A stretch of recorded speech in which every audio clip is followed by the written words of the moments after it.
Say it with me now. It's time to have your say. Welcome back to the Q&A, answering your questions in the wrestling community. Ask SCW will start straight after this.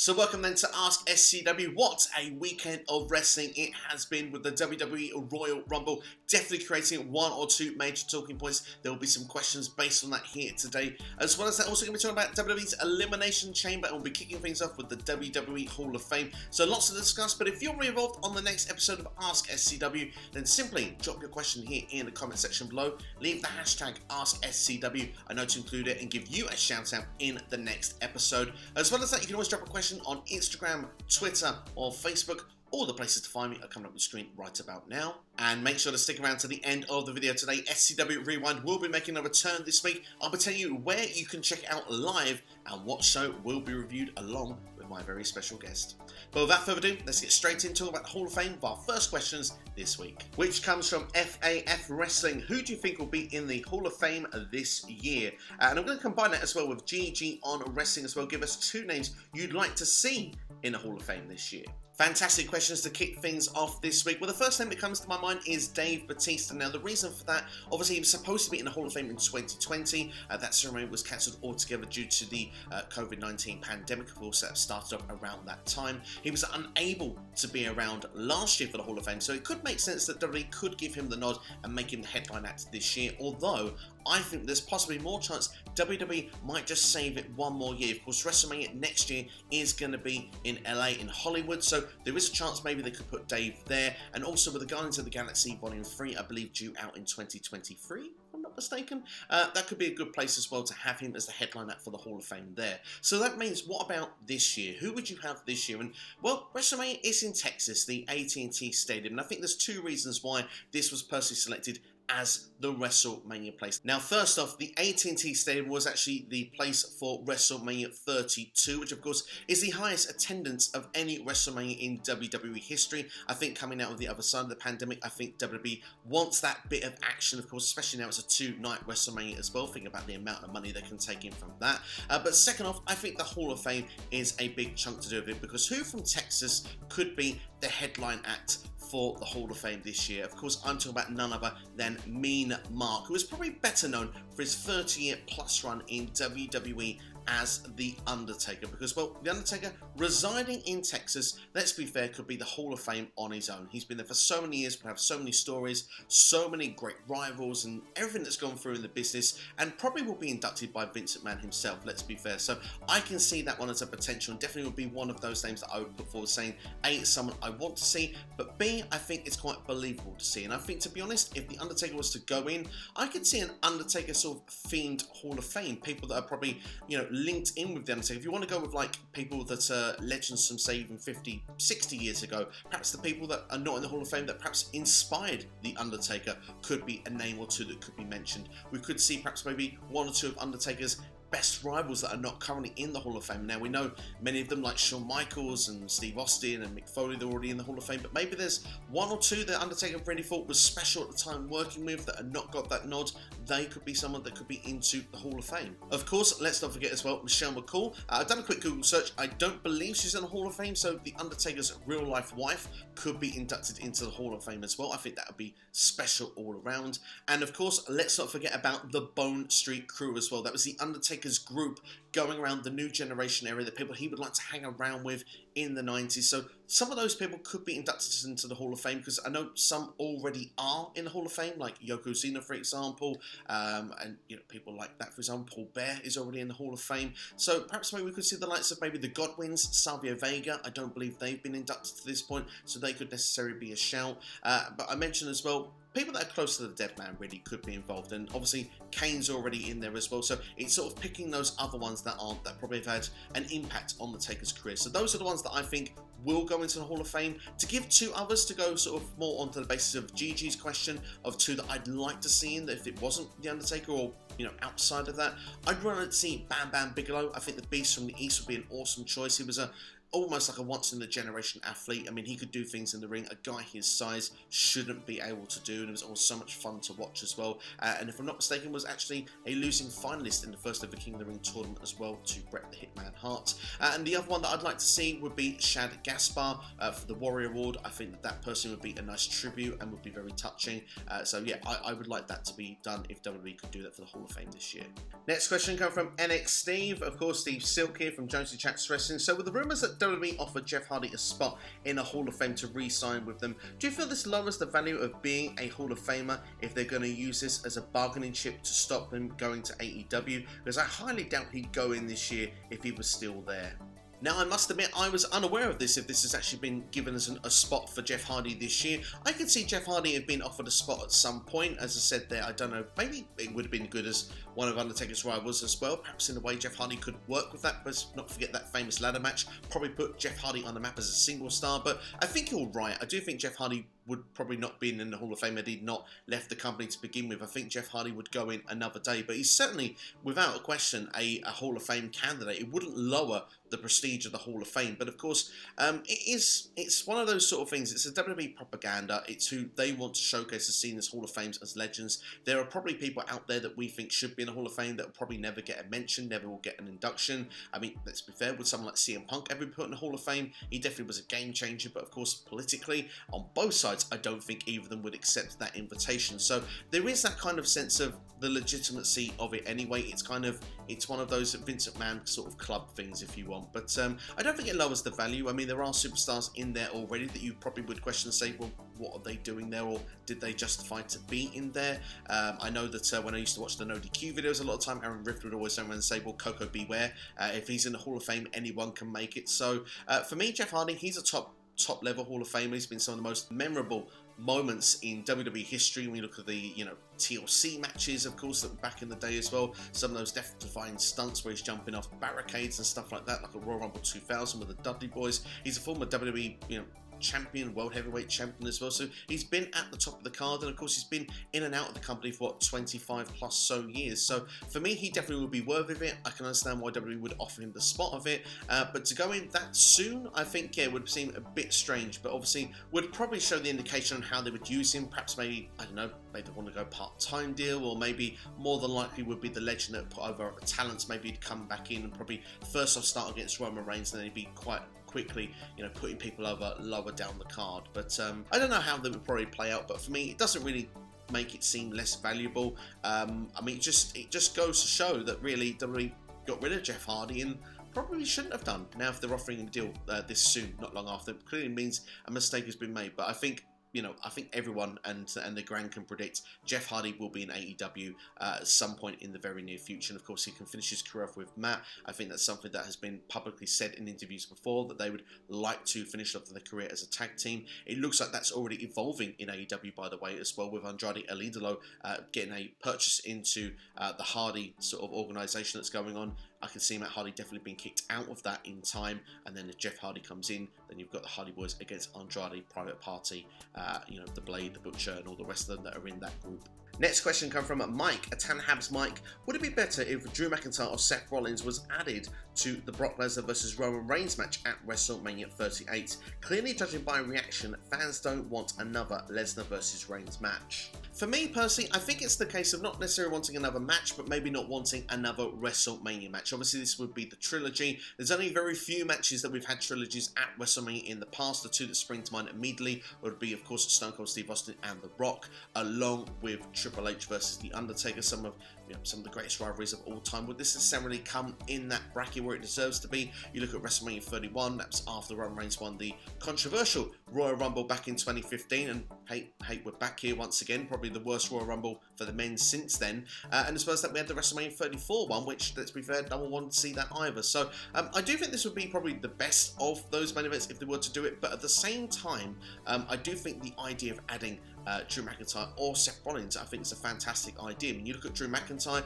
you then have the three top players. It's a fresh match that we haven't seen before, and it would feel like a big time deal. It would just really freshen things up there. But Seth Rollins would do it as well, because of course, Seth, you mentioned that there. We mentioned about the first time we had Roman versus Brock at a WrestleMania, that's when Seth Rollins cashed in his Money in the Bank and did the heist of the century. Wouldn't it be great if Seth Rollins was in there from the start, and you really have a storyline that you can play with that? So for me, I think that's a fantastic idea. And coming off the Royal Rumble as well, with Seth still being in Roman's head and Seth picking up the victory, that's something that really could be looked into, because Drew McIntyre was simply just eliminated as the runner-up in the Royal Rumble. There wouldn't be necessarily that connection to put him in the match. So storyline-wise right now, Seth Rollins to me would make the most sense, although I'd be down for seeing either of those. I do think when it comes round to Roman versus Brock either way, I do think it'll be a great match. Still is a story still to be told. I just don't think it needed to go through necessarily the Royal Rumble, but we're going to touch more on it now as we go into our next questions. Which comes from WrestleRant13. Do you think Lesnar was the wrong choice to win the Rumble? New superstar should have been given a chance, in his opinion. And also a shout to It's My Wrestling Podcast, who asked the same question. I think it comes down to the way you look at it. In one way, I think the answer is yes, Brock should have won the Royal Rumble. But in another way, the answer is no, he shouldn't have. And here's how we explain why we get to that. I'm going to give you a pro and con here. The reason why Brock Lesnar should have won the Royal Rumble is because, well, it was to determine who was going to main event WrestleMania 38. Now, if you want the Royal Rumble to continue to mean what it does, you should have the person that wins the Royal Rumble main event WrestleMania. So that means the top stars should be winning the Royal Rumble, or the future top stars in the company. We've seen too many times previously, and I'm going to go to various examples here. Shinsuke Nakamura winning the Men's Rumble in 2018, went on to be match 8 or match 9 of WrestleMania 34, wasn't the main event.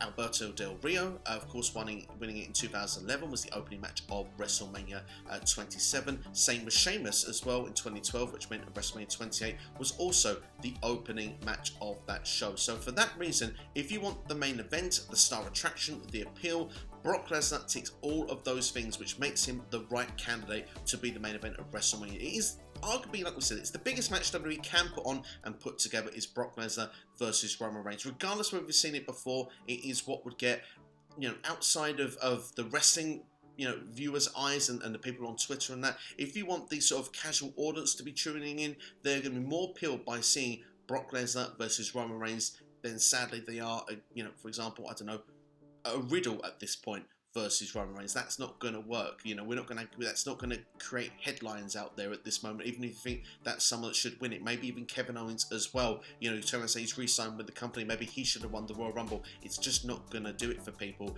The outside public, they know of a Brock Lesnar, they know of a Roman Reigns, they hear that this match is going on, and boom, they think, right, we need to tune in and watch that, because that is going to be an appeal. And it's the same reason of why Ronda Rousey coming back is also a big deal. She will bring those outside eyes into the product to see what they're doing at WrestleMania. You'll get more people watching as a result of them two winning those Rumble matches. But here is the reason why Brock Lesnar should not have won the Royal Rumble. It's because WWE rely on the same people. They've got no ability to create and make new stars. The people they even put stock in for the rest of the calendar year to then get to January to April, which then have no fear from those people to headline a WrestleMania, is because of the fact that they do not push them strong enough for long enough. This was an opportunity. If that person, say like a Big E for example, who's a good prime example actually, Big E was WWE champion at the start of this year and has quite literally fallen from grace. He lost his championship on day one. He then made a challenge to Seth Rollins on that episode of Raw and then lost clean in that match as well, being the babyface. He's now gone into the Royal Rumble match and was eliminated within a few minutes of being there as well. Yes, I am aware that the Kofi botch probably had some impact of what was meant to go on with their spots in the Rumble, but still, regardless, Big E was treated like an afterthought. If Big E was in the final two there and had actually clotheslined powerfully Brock Lesnar over the top rope, to making both feet of the floor and winning the Royal Rumble. Not only is Big E in a position then to go to WrestleMania, he also has dethroned and knocked out the Beast incarnate Brock Lesnar. All of a sudden, you need to see that match because all of a sudden, Big E is on the level of a Brock Lesnar. Or you think, well, is that a one-off or is he on the level? This is a chance to prove it. Put them in a singles match at the Elimination Chamber. You put Big E over at that point. Then go into WrestleMania when people actually start tuning in around the Rumble to WrestleMania season. People go, hang on, we've got a new star coming here. We've got Big E, we've got to get behind it because look, the way he's been built. Yes, he was actually champion, believe it or not, when we may have been a casual viewer that wasn't watching around Survivor Series time, but we've come in at Royal Rumble time. He lost that championship, but now he's on a redemption story.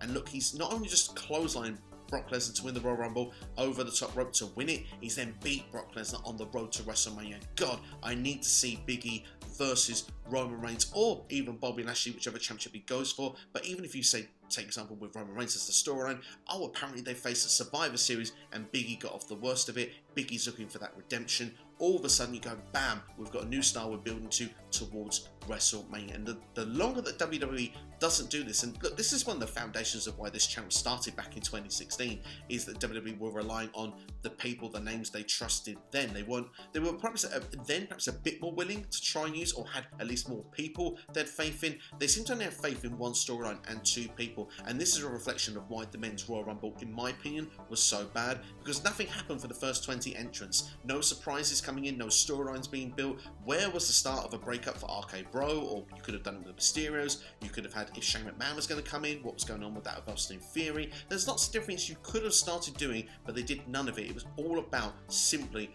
Brock Lesnar coming in and building up that match for him and Roman at WrestleMania, which arguably, if you're going to do that match anyway, didn't need the Royal Rumble. But again, this is the reason why I say Brock was the right choice, was because they made strict, clear instructions that this is going to be your main event. If they didn't want to put that with the Royal Rumble moniker, then they could have had someone else do it, and they could have gone for Bobby Lashley's Raw Championship. But instead, that's why they've done it. So yeah, I've gone into quite a lot of depth and detail here of the right and the wrong of it. Personally, if it was my choice, I don't think we needed Lesnar in the match. I think it could have been arranged in Saudi Arabia with the Elimination Chamber, whether he won a chamber match or however they wanted to do it. And I think that would have been pretty spectacular, by the way. I don't remember the last time, if ever, Brock Lesnar being in an Elimination Chamber match. I think it would have been pretty cool to set up him versus Roman. Yes, it's predictable, but it would have worked for the crowd that they were going to over there. And even though we would have thought it was perhaps semi-predictable, I think it would have been pretty special seeing the Beast in that steel structure. But still, hey, wasn't to be. It is what it is. We've got it booked this way, but WWE really do need to wake up, because when it comes to the rest of that roster, they're all seen like mid-carders and they're seen like afterthoughts, and they're also started to be seen even by everyone else watching home, even though we like a lot of these superstars, as not being deemed important enough to even be near a conversation of whether they should even, perhaps even taking part in a WrestleMania Championship match, let alone even be in conversation to be in the main event. It's my wrestling podcast then. It's asking the second question. What did I make of there being no NXT appearances in either Rumble match? Now, it's a bit of a contradictory answer, this one, but it seems like the black and gold is another step to show that it's completely gone for good, because Royal Rumble, for a whole time it was black and gold, would always showcase someone in the Royal Rumble to see if they were ready. Someone like Rhea Ripley last year was immediately called up to Raw, like for WrestleMania. Other people were called up like the night after WrestleMania, but it seems to be with the currents, even though we do see AJ Styles has gone to NXT 2.0 recently, Grayson Waller has been on Raw a couple of times recently. When it comes to the Royal Rumble, it's a Raw and SmackDown only event. They don't want to include NXT at this point. They want to keep it as that separate entity. Yes, I suppose there may be, like we said, the back and forth on the weekly shows probably won't impact so much on what happens with their direction when they go back to their actual shows that they are actually meant to be on. But when it comes to the Royal Rumble, yeah, it would have been great to see the opportunity of the likes of a Bron Breakker, see how they fare, a Raquel Gonzalez as well. But it seems at the moment, Royal Rumble, it's simply just a Raw and SmackDown thing, and NXT is not going to be involved in WrestleMania like it was featured a couple of years ago. Of course, when we had the NXT Women's Championship of Rhea Ripley versus Charlotte Flair, that seems to be a real thing of the past very, very quickly. It's strictly Raw and SmackDown going forward. Next question coming from Supersonic X, asking, with Brock and Ronda are challenging Roman for the Universal title and Charlotte for the SmackDown Women's title, allegedly, who's going to challenge Lashley for the WWE title and Becky for the Raw Women's title at WrestleMania? Now, even though they haven't made their selections yet, I think, yeah, I mean, there's no way that Brock is not going for anybody else other than Roman. They can tease that he might go for Lashley all they want. That's not happening. Like you say, it's Brock versus Roman. If you believe Dave Meltzer, the reports that Ronda Rousey, yep, she'll be going for Charlotte Flair. And I suppose watching that Women's Royal Rumble match at the closing point, Charlotte being eliminated at the final one there, it kind of makes sense that she would possibly go for that. Maybe Charlotte Flair, they could do the story rather than going for her against Becky immediately. They could say, look, it was supposed to be me versus Becky at WrestleMania. You interrupted my business the last time I was here. so that's why I'm going to come and take your title. So maybe that's the situation, might be the immediate storyline rather than actually going for Becky Lynch. That's a way they could go around it. Of course, as well, it would please Fox as well to have Ronda Rousey on the SmackDown brand. So I can see why this would be the motions in place. But your question there, who would go for the other titles instead? Well, to look then for Becky Lynch, I mean, I think Bianca Belair is the obvious answer because that one has been building since SummerSlam last year. They even did this on the build to the Royal Rumble to stop Bianca Belair getting the championship match against Becky Lynch at the Rumble. Instead, Doudrop won that triple threat match, which also featured Liv Morgan. So I would expect that Bianca Belair perhaps will find her way through either via the Elimination Chamber or some other route to get to WrestleMania. The only other way that I could see anything different would be as if Bayley comes back into the mix, but I personally don't see that. Even if Asuka comes back into the mix, I think that Bianca versus Becky Lynch makes the most sense here to have a closing definitive answer, and I think Bianca would win the championship on the grandest stage, and I think that that would culminate in a good way that story has been presented from start, middle, and finish, even if still most of us don't agree in the way that it started. But certainly was an interesting explanation, by the way, with Becky Lynch on the Broken Skull sessions. Highly recommend to go and check that out if you haven't, on Peacock of the WWE Network, if you haven't already. As for Bobby Lashley, there's multiple different people that could go in there. It's very unclear. I think the Chamber is going to be the place that decides it.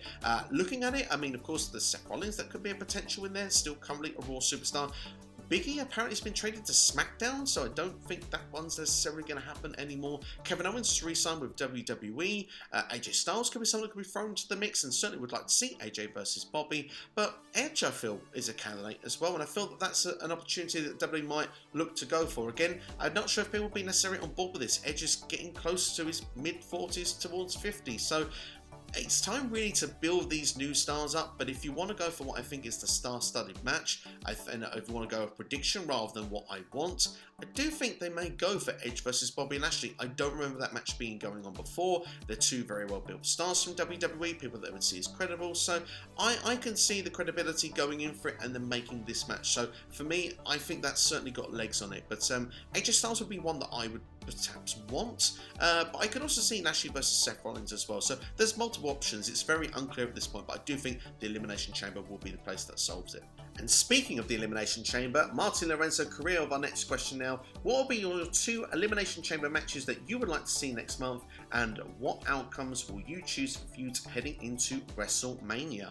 Well, pretty much as discussed in the last couple of questions we've had here, I would use it as the #1 contenders to get them to the championship matches at WrestleMania. I think it would be good for the WWE Championship, for Bobby Lashley to learn who he's going to face, and same for Becky Lynch to see who she would face at a WrestleMania. So if I was booking this for the men, or for the Raw side of things, then you could do one of two ways. You could have Raw superstars in there, but I'm looking at it already and thinking Seth Rollins possibly could be still carrying on with Roman Reigns after this. Kevin Owens wouldn't be traveling, hasn't gone to these shows in Saudi before, so we could either take like 6 superstars from Raw, some format, maybe a couple of the mid-carders, throw them in there, or we could look to maybe do 3 from Raw, 3 from SmackDown. So ideas that I could go for the Raw side, for example, if it's just Raw superstars, I'd look at like AJ Styles going in there. Like I said, still probably a SmackDown one. I don't know what the situation is with Big E, but I'd put him in there as well.